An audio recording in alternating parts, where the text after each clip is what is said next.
안녕하십니까. 2022학년도 인문계열 논술을 설명할 다산학부대학 이진희라고 합니다.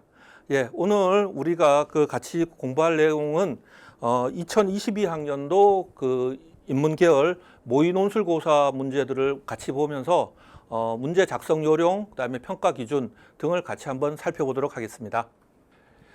예, 그래서 우리가 이 논술 작성 요령을 우리가 지금부터 살펴보게 될 텐데요. 논술 작성 요령을 맨 먼저 이제 우리가 볼 거는 이제 평가 기준부터 이제 좀 보는 것이 효과적일 수 있습니다. 그러니까 그 시험이 갖고 있는 특성을 우리가 이제 이해하는 방법은 그 시험의 목적이 있을 수도 있고, 그다음에 그 시험이 이제 구성과 관련된 부분들도 있을 수도 있고, 그다음에 이제 평가 기준 같은 것도 있을 수 있는데, 목적이라는 것들은 이제 이미 상당 부분 잘 알려져 있는 거고, 논술 시험의 경우에는.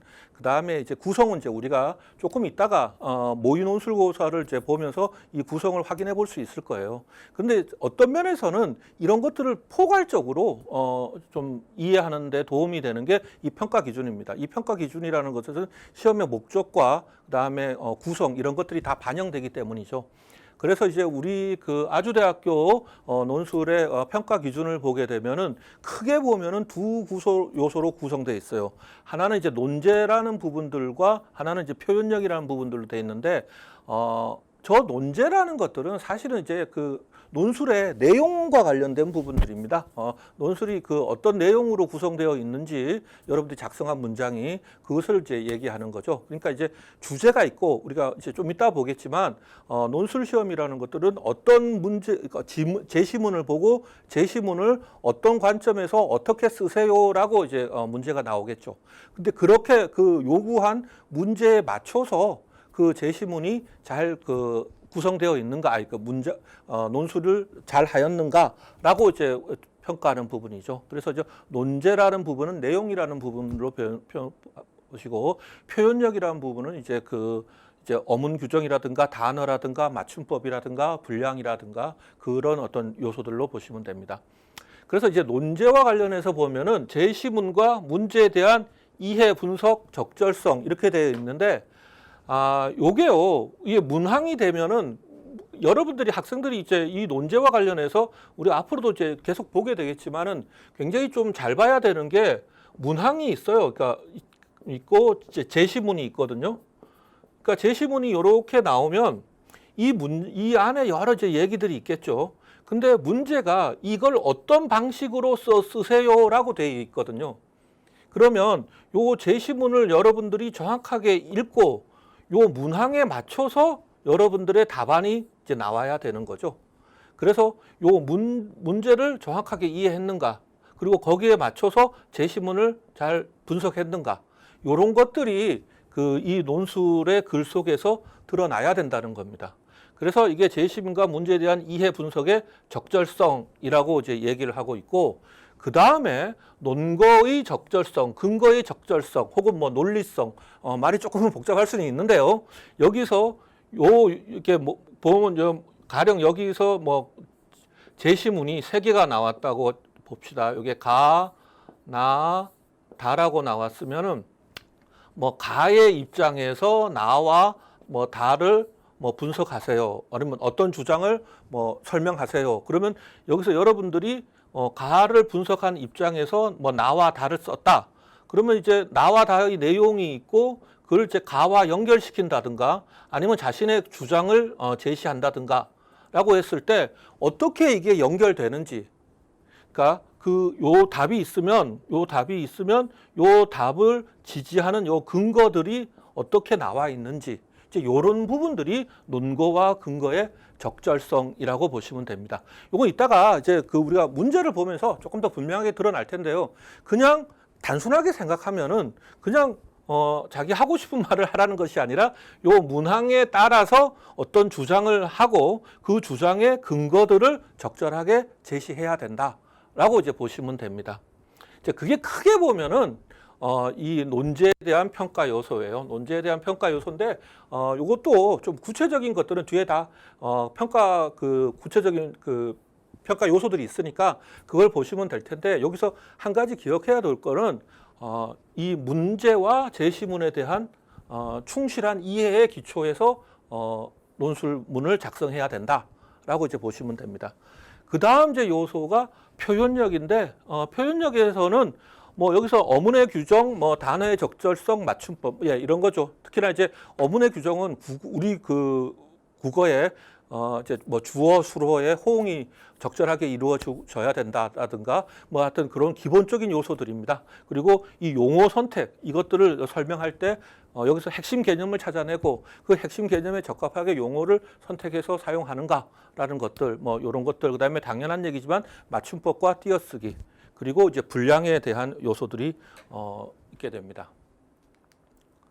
자, 그래서 조금 더 자세하게 보면은 우리가 보면은 이제 요번에 꼭 그렇진 않아요. 요번에 모의고사 같은 경우는 4개 문항이 각 이제 항목별로 이제 25점씩으로 나와 있게 됩니다. 그런데 요거는 이제 시험별로의 조금 차이는 나옵니다. 그래서 큰 문항, 대문항이 1번과 2번 문항이 있고 1번, 2번 문항 안에 이제 소문항이 들어가는데 그 소문항별 이제 채점이 되게 된다. 가령 이제 2번 같은 경우에는 25점과 문항이 이제 4개가 되어 있는데 아까 앞에 말했던 내용에 관련된 게 20점, 이제 표현에 관련된 게 5점, 뭐 이제 이런 식으로 구성됐다라고 하는데, 예, 요거는 이제 전체적인 여러분들이 틀을 보시면 될 거고요. 그 다음에 이제 내용과 관련해서 다시 한번 얘기하면 문제와 제시문을 정확하게 파악하고 적절한 답을 제시했는가, 이제 이런 것들을 찾는 거고, 표현은 뭐 지금 보면은 상중하 이제 5점, 3점, 0점으로 이제 평가되고 있지만 중간 점수도 이제 부여 가능하고요. 그다음에 이제 아까 말씀 어휘력, 문장력 뭐 이 같은 것들이 포함됩니다. 포함되고 이제 단락 구성력 같은 경우는 문장과 그러니까 그 문단으로 나눌 수도 있어요. 근데 요게 우리가 400자에서 500자 정도가 돼서 그 문단으로 나누어지는 경우도 있고 또 문단이 안 나누어지는 경우도 많을 수밖에 없습니다. 그래서 근데 요거는 특히나 그 문단으로 나누어지는 측면도 있지만 각 문장들 사이의 어떤 관계들도 같이 한번 좀 우리가 확인해 볼 필요가 있습니다. 그러니까 앞에서 뭐 어떤 주장이 제시됐으면 그 다음에 근거들이 이제 나올 때 그 각 문장들별로 호응 관계가 적절하게 유지되고 있는가 이제 이런 것들도 우리가 한번 확인해 볼 수 필요가 있다는 거죠. 자, 요게 이제 평가 기준이고요. 그리고 뭐 감점 기준 이제 분량을 채우지 못하거나 초과한 경우. 요게 뒤에 보면은 문제별로 다 나와요. 문제별로 뭐 400자 쓰시오. 근데 400자인데 뭐 플러스 마이너스 뭐 50자 라가 같은 경우에 제한 조건들이 있거든요. 거기에 맞춰서 써야 된다. 그 다음에 이제 당연한 얘기지만 독해에 지장을 줄 정도로 뭐 맞춤법 오류 같은 것들이 있으면 안 되겠죠.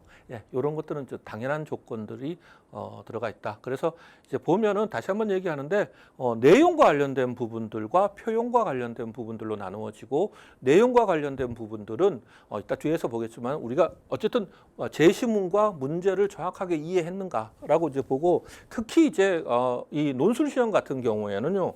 저 제시문들이 어떤 글들이 쭉 나와 있어요. 근데 그 글이 포함된, 그러니까 제시문이 이제 요렇게 나와 있다. 우리 문제 중에 하나가 아리스토텔레스, 니코마코스 윤리학 같은 것들이 이제 포함되어 있는데 요게 요렇게 나와 있다고 해도 그것이 앞뒤 전체 어떤 책에서 제시문을 뽑으면 요만큼을 뽑잖아요. 근데 우리가 이 책 전체는 지금 모르고 있는 상황이죠. 그 제시문은 요것만 나와 있는 상황이니까. 그런데 요렇게 나와 있는 제시문 안에서 우리가 충분히 파악을 하라는 뜻입니다. 요 안에서 우리가 여기서 무슨 얘기를 하고 있다라는 것들을 잘 파악하고 그것들을 또 작성을 할 때 문제에 기초해서 작성을 하라. 요거를 다시 한번 얘기하는데 꼭 기억해 두시기 바랍니다. 이제 논술문 작성의 아주 이제 기초적인 부분들과 관련해서 보면은 뭐 당연한 제시문에 대한 이해와 분석. 제시문이 나오면 그 제시문을 여러분들이 쭉 읽어보고 이따가 이제 보겠지만은 우리가 이제 1번 문제 같은 경우는 제시문이 3개거든요. 그러면은 이제 제시문 3개를 여러분들이 한번 쭉 읽어보고 그다음에 여기서 무슨 얘기를 하고 있는가를 좀 확인해 봐야 되고 그다음에 2번 문제에 대한 정확한 파악. 그러면 이제 1-1번 문제가 있을 거고 그다음에 뭐 1-2번 문제가 있다. 그러면 이제 요 문제를 파악을 해야 되죠. 그래서 1번과 2번을 그냥 한꺼번에 이제 쭉 가는 것들이 아니라 한번 여러분들이 요 제시문들이 뭔가 어떤 내용인가를 쭉 읽어 보신 다음에 요 문제를 또 한번 보고 또 문제에 맞춰서 다시 한번 좀 읽어보는 과정들이 필요합니다. 그래서 이제 제시문의 관점에서 다시 한번 읽어보고 그 다음에 3번 3번도요. 이거 사실은 중요합니다. 분량을 고려한 이제 개요.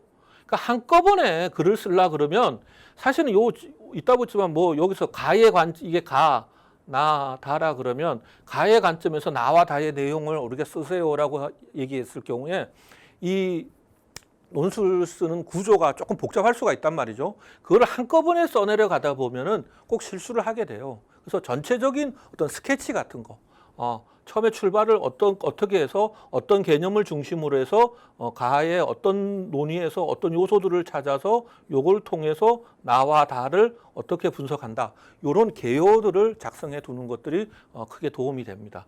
그리고 요게 이제 결국 본 작성이죠. 개요를 작성한 다음에 본 논설문을 이제 쓰고 쭉 쓰고 그 다음에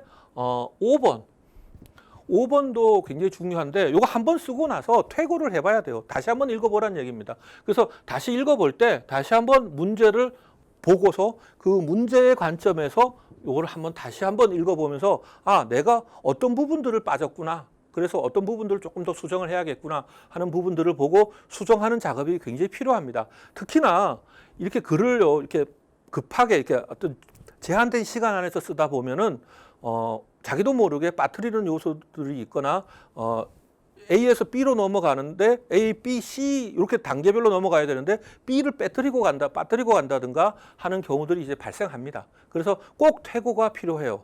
퇴고를 한 다음에 내가 요 개요나 요 문제 분석을 할 때 내가 써야지 했던 부분들 중에 제대로 반영이 안 된 부분 혹은 또 잘못 표현된 부분들 이런 것들을 꼭 찾아서 수정하시기 바랍니다. 그래서 크게 보면은 세 파트로 구성된다고 봐요. 그러니까 요게 이제 1번, 2번이 이제 그 문제 분석이고 3번 개요와 이제 개요를 작성하고 개요의 기초에서 실제 쓰고 그래서 요게 끊어지기도 하고요. 그다음에 쓴 것하고 그다음에 마지막 퇴고 요렇게 어느 정도 순서를 가지고서 여러분들이 쓰시기 바랍니다. 다시 한번 얘기하는데 이거 다 아시죠? 근데 3번 개요 쓰는 것들 한번 잘 꼭 빠뜨리지 말고 개요를 쓰면서 내가 이 글을 전체적인 구조를 어떻게 갖고 가겠다라는 어떤 기획을 하는 작업들, 그 다음에 5번 퇴고하는 시간들 꼭 확보하시기 바랍니다. 그래서 이제 분석 및 개요 작성, 그러니까 이게 이제 그 적절한 시간 배분인데 분석 및 개요 작성 1, 2, 3번 하고 그다음에 4번, 5번에서 3대 6대 1 요 정도로 이렇게 여러분들이 생각을 하시면 됩니다. 제가 문제에 따라서 조금 다르긴 한데 우리가 이제 120분 한다 그러면 문제가 4개다 그러면 뭐 하나당 이제 시간이 나오겠죠. 그 시간 중에서 이런 식으로 좀 분류를 해 주는 게 좋습니다. 근데 각 문제별로 앞부분에 더 많은 시간이 필요한 것도 있고 뒤에 조금 더 시간이 필요한 것들이 있습니다. 근데 사실은 우리가 문제가 400자 내지 500자이기 때문에 실제 4번 표현 작성 시간이 생각보다 그렇게 길지는 않을 수 있어요.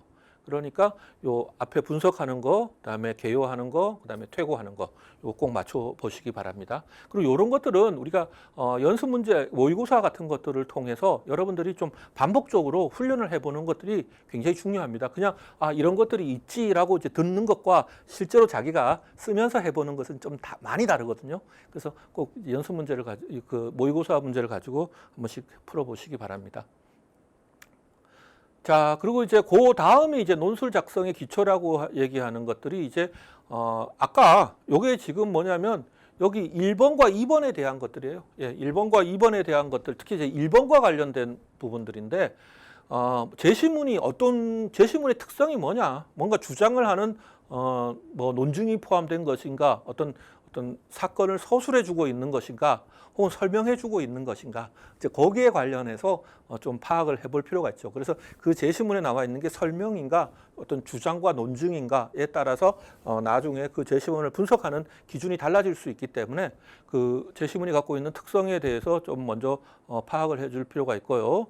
그 다음에 이제 그 주제, 그다음에 이게 항상 중요한 게 요 중심 주제겠죠. 중심 주제가 뭐냐? 여기서 뭔 얘기를 하고 있냐? 이 글이 무엇을 얘기하고 있는가? 그다음에 이제 맥락에 대한 이해라던데 이게 제시문이 요만한 제시문 가지고 우리가 맥락을 다 볼 수는 없죠. 요걸 이때 말하는 맥락이라는 것들은 이 글에 나와 있는데 이 글이 대충 어떤 문제와 관련해서 무엇을 해결하기 위해서 혹은 무엇을 주장하기 위해서 나온 글인가?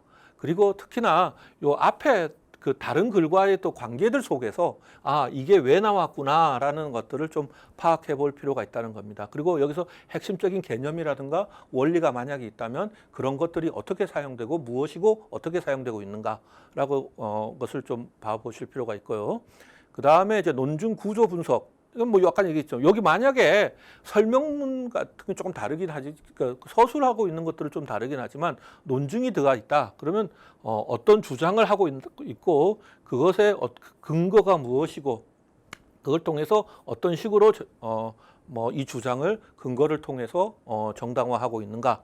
이제 이런 것들을 좀 봐볼 필요가 있다라는 겁니다. 그러니까 요거는 이제 논증문의 경우에 이제 조금 그 특성이고요. 특히나 이제 제시문의 특성과 그 제시문의 중심 주제, 핵심 개념이 뭔가 요것들은 좀 정확하게 파악해 놔야 된다. 그 다음에 이제 마지막으로 제시문들 사이 아까처럼 가나 다 이제 세 개가 나온다면은 요런 것들이 어떤 특성을 갖고 있는 그 문장들을 이렇게 제시문들이 연결되어 있구나. 요런 것들을 좀 파악해 볼 필요가 있다는 겁니다. 자, 요게 이제 지금까지가 일반적인 논술 작성의 기초에 대한 겁니다. 그래서 뭐 짧았지만 다시 보게 되면은 평가 기준이 이제 내용과 이제 표현력 두 가지로 이제 나누어진다.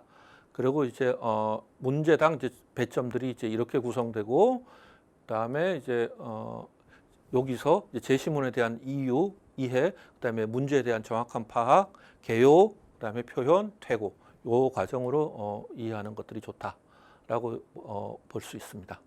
자, 그러면 여기까지 하고요. 예, 지금부터 문제들을 하나씩 이제 봐 나가도록 하겠습니다. 문제들을 하나씩 봐 나갈 텐데. 우리 1번 문제들 같은 경우는 이제 여러분들이 이제 모의논술고사 1번 문제들을 보시면요. 제시문이 여기서는 이제 1번 문제는 3개가 나와 있죠. 나와 있는데 제시문 가는 황순원의 이제 학입니다. 황순원의 학이고 그러니까 성삼과 덕제라는 어릴 적 친구, 특히나 이제 어릴 적 친구인 덕제를 호송하게 되는 이제 성삼의 이야기죠. 성삼의 어떤 심적 변화들이 이제 묘사되어 있는 글이라고 볼 수 있습니다. 그래서 요게 이제 제시문 가는 황순원의 이제 학인데 결국 어릴 적 친구인 그 덕제를 호송하다가 이제 어릴 적 기억들 같이 학사냥을 했던 어릴 적 기억들을 이제 떠올리고 그래서 그 관련된 얘기들이 쭉 이제 나타나게 됩니다. 그리고 제시문 나는 이게 그 아리스토텔레스의 그 니코마코스 윤리학에 관련된 얘기인데요. 근데 아리스토텔레스 니코마코스 윤리학도 있지만 이건 스벤 브링크만이라는 사람이 철학이 필요한 순간이라는 요 책에서 아리스토텔레스의 그 얘기들을 따갖고 와서 이제 설명하는 겁니다. 특히나 요 우리 제시문 안에서는 아까도 있지만 요 제시문이요. 우리 요 보겠지만은 요 제시문 나도 굉장히 짧아요. 제시문 나가 그렇게 긴 글이 아닙니다. 그렇게 긴 글이 아닌데 요 제시문 나에 의해서 아리스토텔레스의 니코마코스 윤리학에 관련된 여러 가지 복잡한 철학적인 이야기들이 다 소화될 수는 없겠죠. 그러니까 여기서는 스벤 브랭크만이라는 사람의 글이에요. 사실은 아리스토텔레스를 이용을 해서 자기가 이제 그걸 설명해 놓고 있는 거죠. 그래서 요 제시문 안에서 설명되어 있는 요소에 집중해 볼 필요가 있습니다. 그래서 아리스토텔레스의 윤리학에 대한 해설이라고 볼 수 있는데 특히 이제 우정과 관련해서 아리스토텔레스가 사실은 요 우정을 세 가지로 나누었는데 그 세 가지로 나누어 놓은 우정에 대해서 스벤 프랭크만이 이제 설명을 하고 있는 거죠. 그러니까 요 우정이 뭐냐면 효용성에 토대를 둔 우정이라는 것이 하나가 있고 즐거움에 토대로 한 우정, 그러니까 효용성에 기초한 우정, 즐거움에 기초한 우정, 그다음에 마지막으로 선을 토대로 둔 고귀한 우정. 요 세 가지로 이제 나누어집니다. 그런데 이제 요 그 스벤 프랭크만의 이제 설명이라는 것들은 요 효용성과 즐거움에 토대로 한 우정이라는 것들은 효용성은 자신의 이익과 같은 것들이죠. 그리고 뭐 이건 즐거움 같은 것들이고 그래서 요 두 가지를 이제 좀 도구적인 어떤 관계, 그다음에 도구적 가치, 도구적 관계들에 기초한 그 우정이라고 보는 거고 선에 토대를 둔 고귀한 우정. 그러니까 이게 사실은 뭐 덕 같은 개념들이 이제 나오게 되는데 여기서도 그렇게 어려운 얘기 아니라 중간에 글 같은 거 있죠. 고귀한 우정은 효용성이나 즐거움과 같은 이익이 아니라 그 효용성과 즐거움은 나한테 이제 이익이 되는 거겠죠. 그래서 이제 도구적인 건데 그런 것들이 아니라 그저 상대방이 잘 되기를 바라는 마음에서 비롯된다. 달리 말해 고귀한 우정은 그 자체, 도구라는 것들은 항상 무엇을 위한 거죠. 그래서 우정이라는 것들이 효용성과 즐거움, 나의 이익을 위한 것이라는 관점에서 도구적이라면 마지막 선의 토대를 둔 고귀한 우정은 상대방이 그냥 잘 되기를 바람으로써 그 자체로서 좋은 것. 그래서 비도구적인 특성을 가지고 있다. 그러니까 요게 지금 여기서 스벤 프랭크만이 얘기하고 있는 요소들의 핵심입니다. 그래서 이게 뭐 아리스토텔레스에 관련된 여러분들이 그 선지식 같은 것들도 있고 있을 수도 있고 또 기존의 이제 뭐 선지식이라는 결국 기존의 그 다른 과정을 통해서 읽거나 공부해 본 것일 수도 있겠지만 중요한 거는 여기 우리 제시문에 나와 있는 요 개념에 맞추어서 여러분들이 설명을 해줘야 된다는 거죠. 요거는 지금 아리스토텔레스에 대한 여러분들의 그 지식의 양을 묻는 질문이 아니거든요.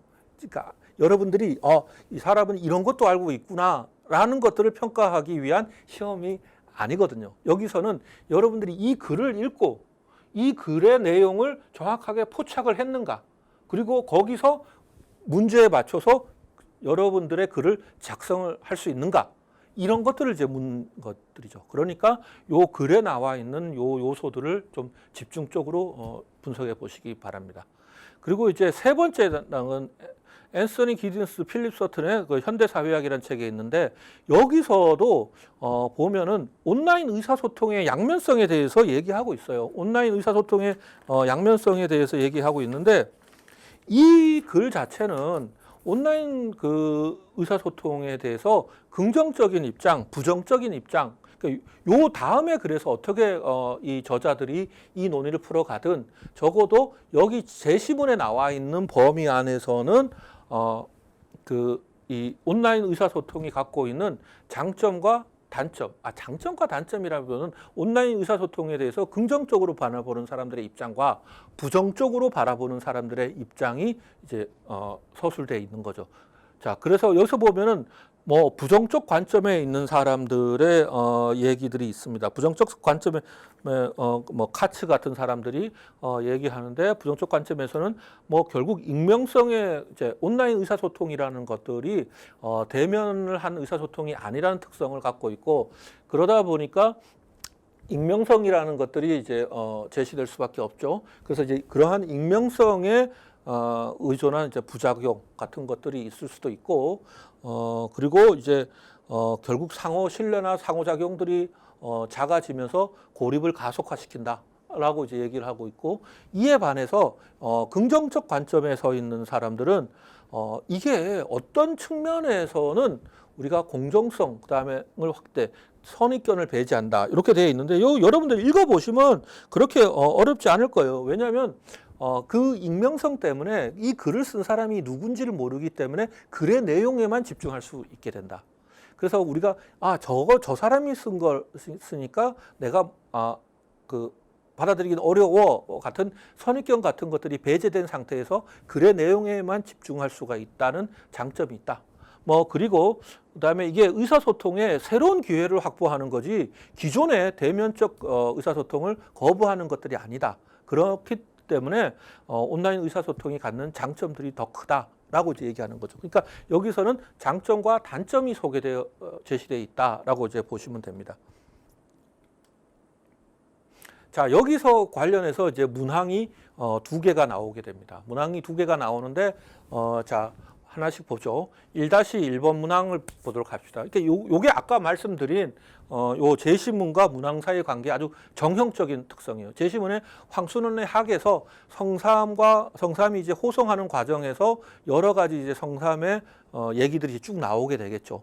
그것들과 제시문 나에 관련된 그 제시문 나에서 얘기하는 우정에 대한 정의, 이제 요것들 둘을 이제 연결시키는 게 이 1-1번 문항입니다. 그래서 제시문 가는 6.25를 배경으로 이념 대립을 우정의 힘으로 극복하는 과정을 다룬다. 제시문 나에 나온 세 가지 우정을 활용하여 성삼의 심적 변화의 단계를 나누어 설명하세요. 그러니까 심적 변화를, 그러니까 우리가 여기서 보면은 제시문 나에 나온 우정이 세 가지가 있잖아요.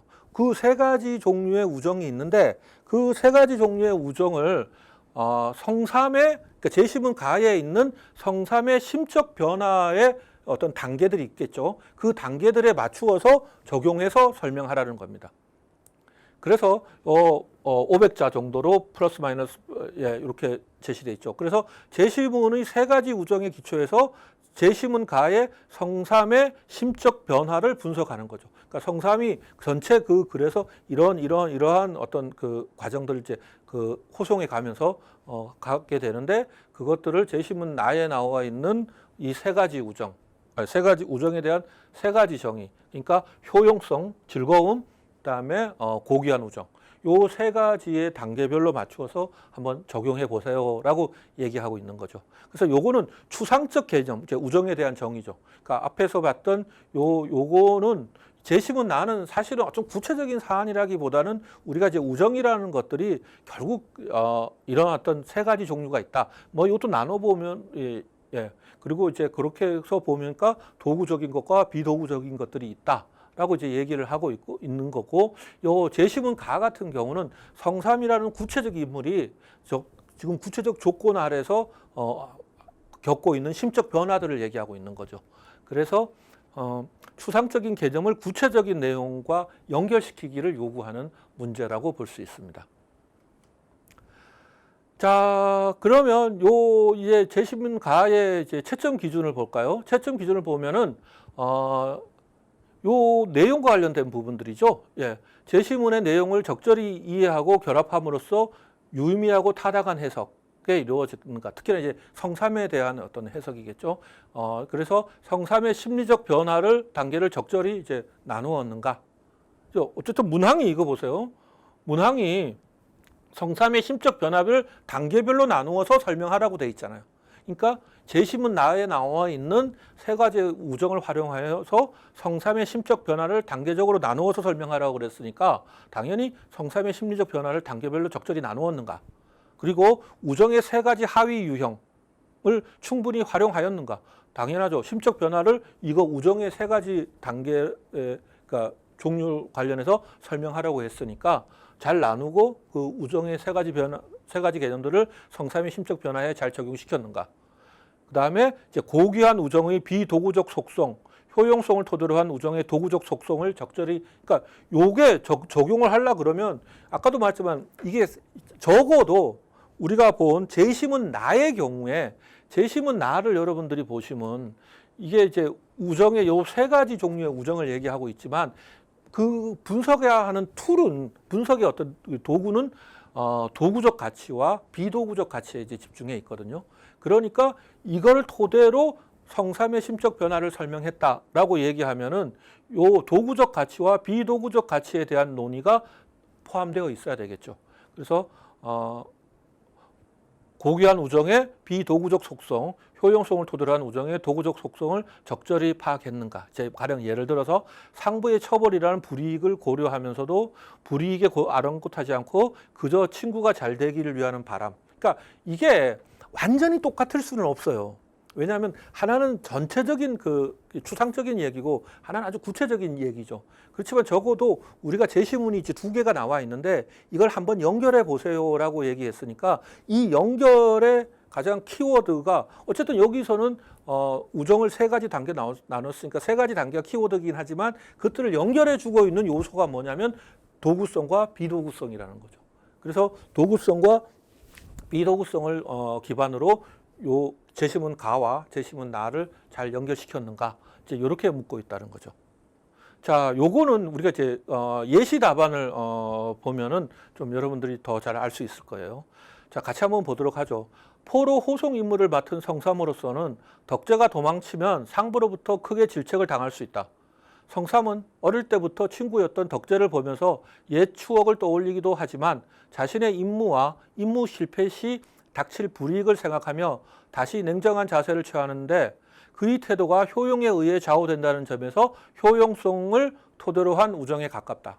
그러니까 완전히 똑같을 수는 없지만 처음에 이제 성삼의 어떤 태도라는 것들이 효용성, 어떤 측면에서 효용성인가? 자신의 이익과 불이익을 생각했다는 측면에서 어떤 효용성에 가깝다라고 보고 그 다음에 고갯길에 이르러 덕제가 사람을 죽인 일이 없음을 알고 적개심이 누그러진 성삼은 덕제의 사연을 들으면서 어릴 적 즐거움을 토대로 한 우정을 회상하고 덕제를 동정하는 마음을 갖는데 효용성만 따지는 데서 변화한 모습을 보일 수 있다. 그러니까 어쨌든 간에 즐거움과 관련된 우정도 효용성을 따지긴 하지만 그때 즐거움, 효용성에는 자신의 즐거움이긴 해요. 자신의 즐거움인데 어쨌든 여기서 보면은 좀 어릴 때 즐거움에 관련된 기억들이 나타나면서 이제 성삼의 마음에 심적 변화가 생기는데 그 요소가 여기에 있다라는 거죠. 그리고 마지막으로 고개를 내려왔을 때 성삼은 학대를 보면서 어릴 때 덕제와 함께 학을 살리려고 애썼던 일을 회상한다. 그때 두 소녀는 어른들에게 들켜 꾸지람을 듣는 것을 걱정하기보다 학이 죽어서는 안 된다는 생각뿐이었다. 그러니까 그 대상의 그 생명을 살리겠다는 그것에 기초했다라는 거죠. 이에 성삼은 덕제의 탈출을 방조하는데 상부의 질책 같은 불이익을 감수하고 그저 상대방이 잘 되기를 바라는 마음으로 한 일이란 아까 같이 읽었었죠. 그러니까 거기서 이게 똑같을 수는 없지만 적어도 고귀한 우정이라고 얘기한 것들은 상대방이 잘 되기를 위하는 바람이라는 측면에서 보면은 요 측면이 있다. 라고 바라는 점에서 비도구적 관계를 지향하는 고귀한 우정이라고 볼 수 있다라는 거죠. 그래서 다시 한번 얘기하는데 요거는 어떤 소설이라 그러니까 이 성삼의 이야기들이 있잖아요. 그리고 한쪽은 이제 그 추상적인 우정에 대한 정의들이 있습니다. 이게 똑같을 수는 없는데 어떤 측면에서 유사한가? 그래서 어떻게 그 우정에 대한 요 설명을 이런 구체적인 어떤 성삼의 심적 변화에 적용시킬 수 있는가? 요걸 묻고 있다는 거죠. 그래서 이런 식으로 여러분들이 적용을 하면 된다라고 볼 수 있습니다. 자, 여기까지가 이제 그 1-1번이고요. 그래서 특히나 요 두 번째 즐거움이라는 것들도 여기서 이제 개입을 하게 된다라는 거고 이제 세 번째 그저 상대방이 잘 되기를 위한 바람이라는 어떤 요소들을 찾아서 그걸로 가와 제시문 나를 연결시키고 있다. 요걸 확인해 주시기 바랍니다. 자, 1-2번 같은 경우를 보면요. 요거는 이제 전체인데 제시문 다는 온라인 의사소통의 양면성을 다룬다. 아까 제시문 다에 보면은 뭐 긍정적인 측면들, 부정적인 측면들, 혹은 뭐 긍정적인 것들을 강조하는 주장, 부정적인 것들을 강조하는 주장 이런 것들이 있죠. 그래서 제시문 가 또는 나를 활용하여 온라인 의사소통이 인간관계에 긍정적 영향을 미칠지 또는 부정적 영향을 미칠지에 관한 자신의 의견을 펼치시오. 이 문제는 조금 보면요. 아까 1-1번과 한번 보세요. 성삼의 심적 변화 단계를 나누어 그러니까 세 가지 우정을 활용해서 성삼의 심적 변화를 단계별로 나누어 설명. 그러니까 그 글을 분석하라는 얘기입니다. 그 글을 분석하라는 얘기니까 여기서 봐도 예시 답안에도 요 성삼의 어떤 심적인 그 변화들을 제시문 가를 제시문 나와 관련해서 분석을 해놓고 있는 거죠. 그런데 1-2번 같은 경우는 자신의 견해를 펼치시라는 겁니다. 그러니까 제시문 다의 온라인 의사소통에 대해서 긍정적인 입장과 부정적인 입장이 있고 그 긍정적인 입장과 부정적인 입장을 제시문가 또는 나를 활용하여 그것을 인간관계에 긍정적인 영향을 미칠지 또는 부정적인 영향을 미칠지에 대한 자신의 관점을 제시하라는 겁니다. 그래서 요거는 자신의 좀 주장을 제시하는 글이다라고 보시면 됩니다. 그래서 제시문 다에 포함된 긍정적 관점과 부정적 관점에 대해서 이해를 해야 되고 제시문 다의 긍정적 관점, 부정적 관점을 제시문 가 혹은 나의 기초에서 강화하거나 약화하는 것. 그러니까 이거는 제시문 가 또는 나를 활용하도 그러니까 둘 다 활용해도 되고 둘 중에 하나만 활용해도 된다는 뜻입니다. 그래서 그거를 자신의 관점의 기초에서 제시한 것이라고 보시면 됩니다. 평가 기준을 보면요. 여기도 나와 있죠. 자신의 견해를 밝히고 그것에 대한 근거를 적절히 제시하는 능력을 평가하는 거다. 그러니까 온라인 의사소통에 대한 자신의 견해를 밝히고 그 견해를 제시문들을 활용해서 적절하게 제시할 수 있는가를 이제 보는 거죠. 그래서 요 세부 사항을 보면은 온라인 의사소통에 관한 긍정적 전망 또는 부정적 전망에 관한 자신의 견해를 분명하게 제시했는가. 그러니까 이 문제 자체가 이거 보세요. 여러분들, 그러니까 문제가 굉장히 이해하는 게 중요한 게 문제 자체가 자신의 견해를 펼치시오라고 돼 있으니까 여기서 채점 기준에서도 자신의 견해를 밝혔고 적절하게 제시했는가라고 들어가고 구체적인 평가 기준에서 자신의 견해를 뚜렷이 펼쳤는가 이렇게 들어가게 되는 거죠. 그러니까 아까도 말씀드렸다시피 이 제시문들을 문제의 관점에서 이해하고 거기에 대해서 글을 써야 된다는 거예요. 그래서 제시문 가 또는 나의 내용이나 키워드를 온라인 의사소통의 근거로 적절히 활용하였는가, 그리고 활용한 부분이 본래 제시문의 핵심적 내용과 적절하게 부합하는가, 이게 부합을 해야겠죠. 그리고 주장과 근거의 논리적 구조가 적절히 이루어져 있는가라고 이제 보는 거죠. 그러니까 자신의 견해를 밝히고 그게 왜 맞는지에 대해서 이제 얘기해주고 있어야 된다는 겁니다. 자, 그래서 여기 보면은 1-2번의 답안을 볼까요? 예시 답안을 보면은 코로나19로 인하여 비대면 방식의 활용이 점차 확대되고 있다. 특히 온라인 의사소통은 교육 현장에서 적극적으로 활용되어 온라인 수업이 보편화되었다. 초기에는 시행착오도 있었지만 온라인 시스템이 안정화되고 교사와 학생도 익숙해지는 편이다. 그러니까 이게 온라인 의사소통의 그 장점과 단점의 얘기들을 교육 현장에 가지고 와서 딱 설명을 하고 있는 거죠. 그러나 부작용도 만만치 않다. 온라인 의사소통을 통해서 지식 전달과 학습의 측면에서 어려움을 극복하고 효용을 얻는 데 성공한다고 하더라도 전통적인 대면 혹은 오프라인 방식의 의사소통에서 경험할 수 있는 여러 요소를 충족시키는 데는 부족하다. 그러니까 이거는 뭐냐면 부족하다는 거죠. 예.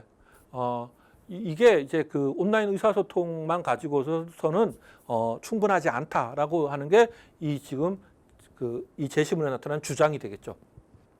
이제 그걸 이제 어떻게 설명하냐? 제시문 가에서 성삼이 덕제를 향한 적개심을 누그러뜨리고 그의 처지를 이해하게 된 데에는 어린 시절 쌓았던 사소한 즐거움을 토대로 한 우정이 있었다. 그렇겠죠. 그 학사냥 같은 경우.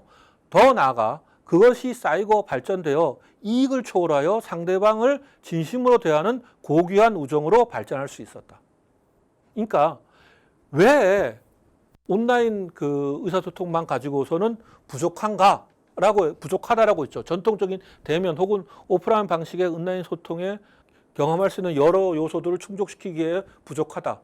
왜 부족하냐? 그 사례를 들어줄게요 하면서 제시문 가의 사례를 들고 있죠. 성삼이 덕제를 향해서 어렸을 때의 기억 같은 경우, 온라인 소통만 가지고서는 확보할 수 없는 어렸을 때의 기억 같은 것을 얘기하면서 그걸 또 제시문 나에 있는 고귀한 우정으로 연결시켜 놓고 있는 거죠. 그래서 그걸 토대로 해서 자신의 주장을 정당화시키고 있다고 보십니다.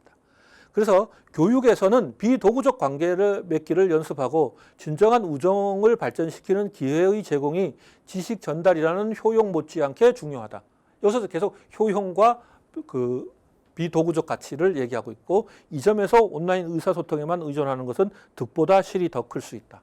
다시 한번 주장을 정리해 놓고 있는 거죠. 그래서 자신의 주장을 명확하게 나왔고 요게 지금 특히나 요 앞부분에서 이 온라인 의사소통을 이 교육 현장에 적용시켜서 설명하고 있는 것.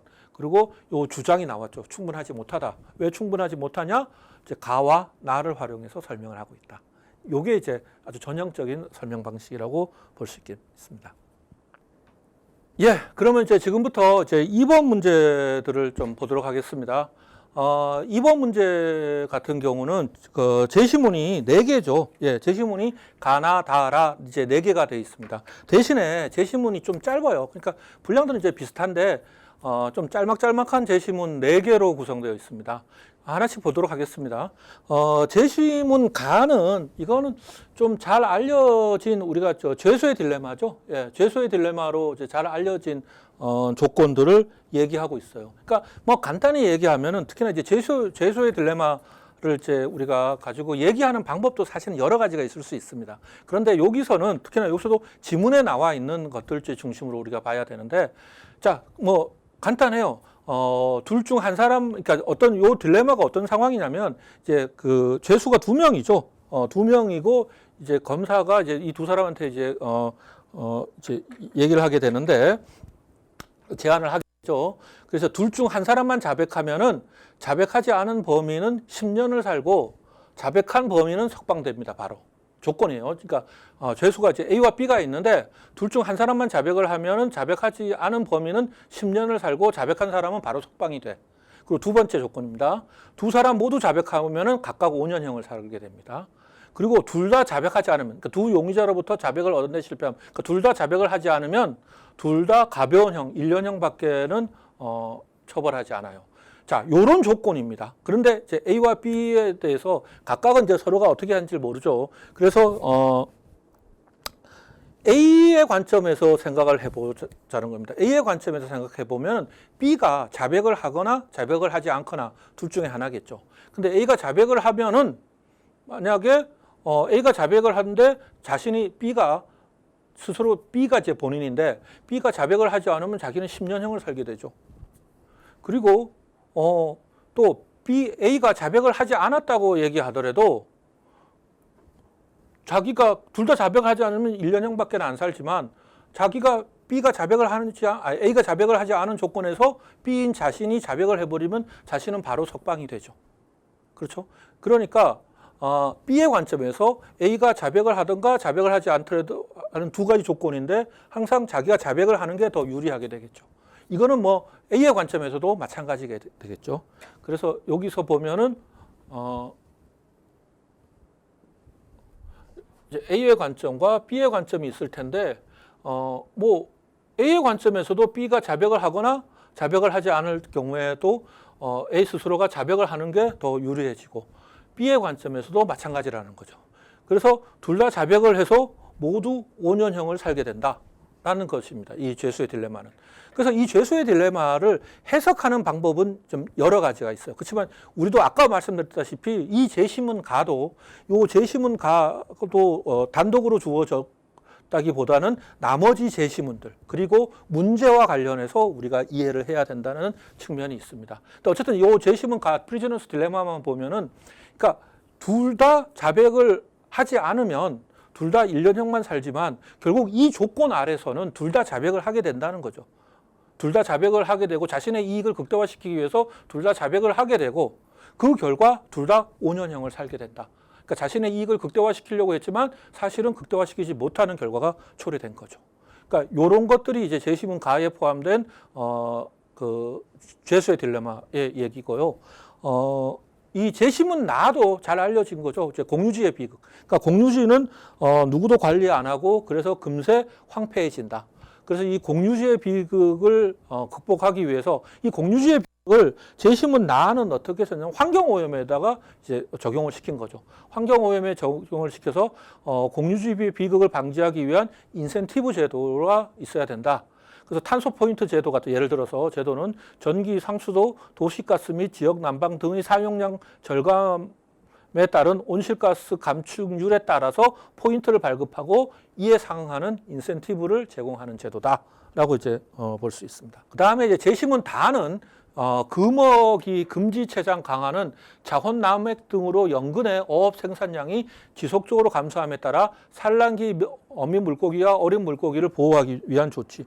그러니까 그 금어기를 주거나 아주 어린 물고기를 못 잡게 하는 방법 등을 통해서 어족 자원을 보호해야 된다라고 이제 얘기를 하고 있죠.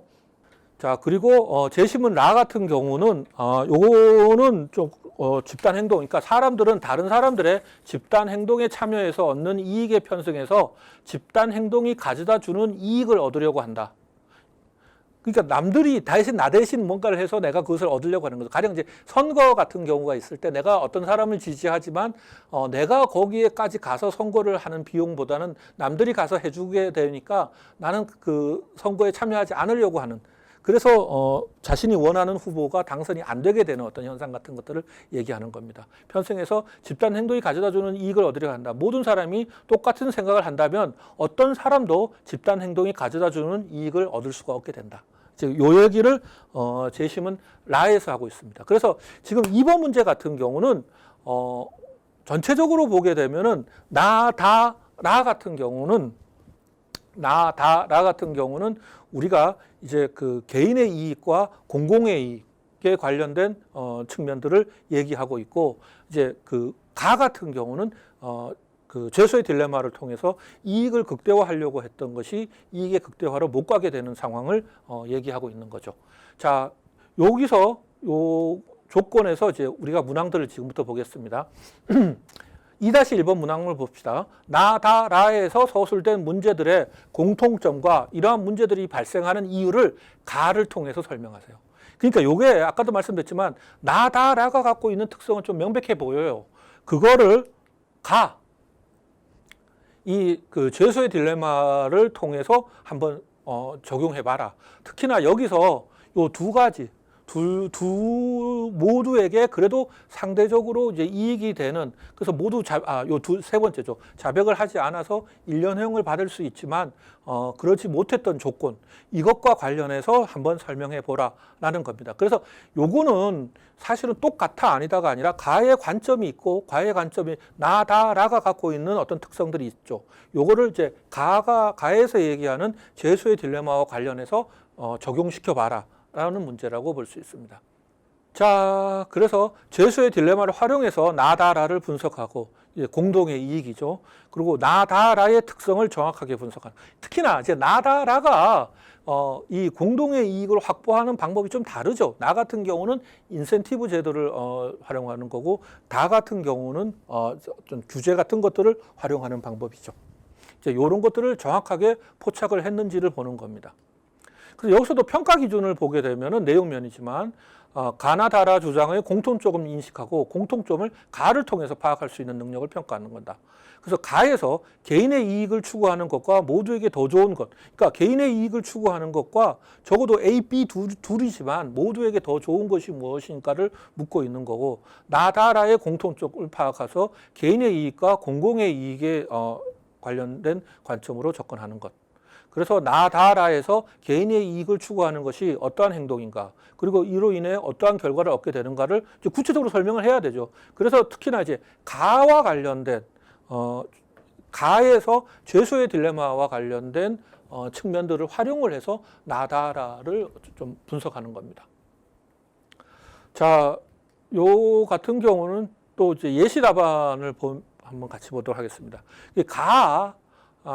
문에서 두 죄수가 서로 함구하면 둘 모두 가벼운 처벌을 받을 수 있음에도 불구하고 이들은 각각 더 낮은 형량을 얻기 위해 자백하고 결국 더 무거운 형량을 얻게 된다. 그렇게 된 거죠.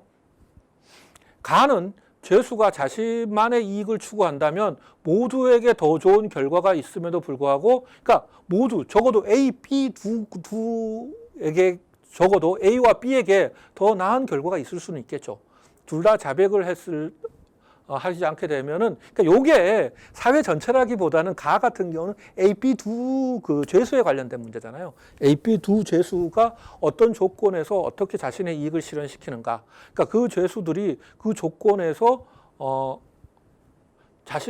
만의 이익을 추구한다면 더 모두에게 더 좋은 결과는 있는데 그것을 얻을 수 없고 더 나쁜 결과를 얻게 된다라는 것들을 보여주고 있는데 가의 상황은 나다라에 공통적으로 발생하는 결과를 간접적으로 설명할 수 있다. 그러니까 이게 직접적으로 똑같지는 않아요. 왜냐하면 이거 두 명의 조건들이고 그리고 그런 조건들 속에서 우리가 이제 어떤 정보를 가지고서 그 태도를 변화하게 할 것인가에 관련된 문제는 좀 달라질 수가 있게 되죠. 그렇지만 그래서 가와 나다라가 직접적이지는 않지만 간접적인 어떤 특성을 보여줄 수 있게 된다. 그래서 나다라에서 모두 개인이 자신만의 이익을 추구하기 때문에 공공의 그러니까 이익을 얻을 수 없게 된다는 공통점을 가지고 있다. 그래 나에서는 전기의 무분별한 사용으로 더 나은 기후 환경을 얻을 수 없게 되고 다에서는 무분별한 어획으로 풍부한 어적 자원을 얻지 못하게 되고 다에서는 투표에 참여하지 않아 자신이 원하는 후보를 당선시킬 수 없게 된다. 지금 이 문제가 다시 한번 보면요. 이러한 문제가 발생하는 이유를 쓰라고 그랬죠. 2-1번에서는. 2-1번에서는 이유를 설명하라고 그랬고 해결 방안에 관련된 것들이 아니라 이유를 분석하라고 했으니까 요 제시문의 채점 기준에서도 여기서 보면은 공통점을 파악하고 어떠한 개인의 이익을 추구하는 것이 어떠한 행동인가 그리고 이로 인해 어떠한 결과를 얻게 되는가를 이제 쓰면 되겠죠. 그래서 여기서 전기의 무분별한 사용, 무분별한 어획, 투표에 참여하지 않음 이제 이런 것들을 중심으로 정확하게 서술을 하고 있는 거죠. 자, 이런 관점에서 이런 문제들은 접근하시면 됩니다. 자, 2-2번을 볼까요? 나다에 공통적으로 발생할 수 있는 문제를 해결하기 위한 방법으로 제시된 방법들의 공통점과 차이점을 설명하고 나다에서 각각 제시된 두 방법을 모두 적용하여 라에서 투표를 촉진하기 위한 방안을 제시하세요. 자, 요거 보면은 나다라와 관련된 겁니다. 그래서 나다에서 공통적으로 발생하는 문제를 해결하기 위한 방법. 하나는 인센티브를 주고 하나는 규제를 한 거죠. 그래서 라에서는 사실 우리 제시문 볼 때 나다는 해결 방법이 나와 있는데 라에서는 없었죠. 그거를 여러분들의 관점에서 써보라는 겁니다. 특히나 이제 1-2도 자신의 주장과 관련된 부분들이 있었죠. 그러니까 2-2도 똑같습니다. 자신의 주장, 즉 나에서 제시하는 해결 방법, 다에서 제시하는 해결 방법이 있을 텐데 그것을 여러분들이 나의 상황에 적용시켜서 자신의 주장을 제시해봐라. 라는 거죠. 그래서 나다의 해결 방안의 공통점과 차이점을 제시하고 위의 논의에 기초한 투표 촉진 방법을 제시했다. 그래서 이제 채점 기준 봐도 제시문의 내용을 정확하게 이해하고 제시문에 부합하는 자료를 분석하는 능력. 그러니까 무슨 소리냐면 공공의 이익을 얻기 위해 국가라는 제3자가 개입한다는 공통점이 있죠.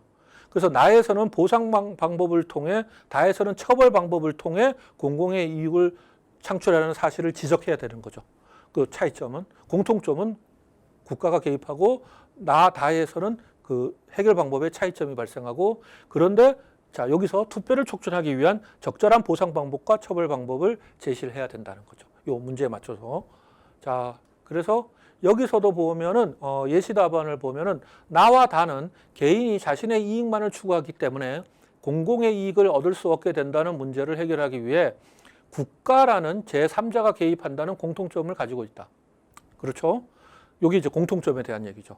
나에서는 탄소 포인트 제도를 통해 다에서는 금어기 금지 채장 강화를 통해 국가가 개입하여 공공의 이익을 창출하려 한다. 그러나 나에서는 개인들이 협력할 경우 인센티브를 제공하여 보상하는 반면에 다에서는 개인들이 협력하지 않을 경우 과태료를 부과하여 처벌한다는 점에서 차이점이 있다. 자, 요게 이제 나다에 대한 얘기고 이러한 두 방법은 라에서 투표를 촉진하기 위해 사용될 수 있다. 투표에 참가하는 유권자에게 세금 공제 같은 혜택을 주거나 참가하지 않은 유권자에게 과태료를 부과하여 투표를 촉진할 수 있다. 그러니까 이게 아까 1-2보다는 자기 주장의 부분들이 여기서 조금 이렇게 뭐라 그럴까요? 요게 다라는 조건 안에서 해결하는 거죠. 예. 다라는 조건 아래서 뭐 1-1도 좀 유사하지만 여기서도 다라는 조건 아래서 요걸 해결하도록 그래서 투표를 촉진하기 위해서 나에 나온 방법, 다에 나온 방법 그것들을 어떻게 적용할 거냐 이걸 묻고 있는 거죠. 그러니까 다시 한번 보게 되면은 라에서 투표를 촉진하는 방법을 제시해 나와 다의 기초에서 그러니까 각각의 인센티브를 제공하는 방법 그 다음에 과태료를 부과하는 방법 요것들을 제시해 놓았다 있다라고 보시면 됩니다. 자, 이렇게 해서 우리가 이제 문항들을 이제 볼 수 있게 되는데요. 우리 이제 아까 처음에 다시 돌아가서 말씀드리면 여기 봤다시피 항상 문제들이 그 제시문들의 서로 관계들을 얘기해요. 나다라에 서술된 문제들의 공통점을 뭐 가의 관점에서 얘기하세요라고 하는 거죠. 그러면 이제 가도 독립적으로 읽을 수 있지만 가의 관점을 나다라라는 관점과 연결시켜서 이제 얘기해야 되는 거고, 1번과 같은 경우에도 이 가의 이 우정의 힘을 성사비 심적 변화를 나에 관련된 세 가지 우정 관련해서 설명하라는 얘기입니다.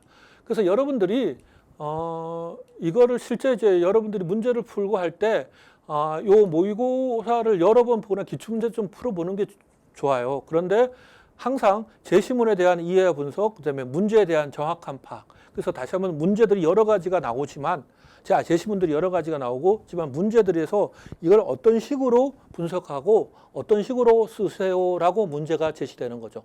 그래서 그 문제에 맞춰서 제시문들을 분석하고 거기에 맞춰서 글을 쓰고. 다시 한번 얘기하는데 조금 전에 봐도 좀 복잡한 문제들이 있잖아요. 그런 것들 생각해 보면 요 개요 작성 같은 것들이 중요하다라는 것들을 다시 한번 확인해 볼 수 있습니다. 모의고사 문제들을 우리가 풀어봤는데요.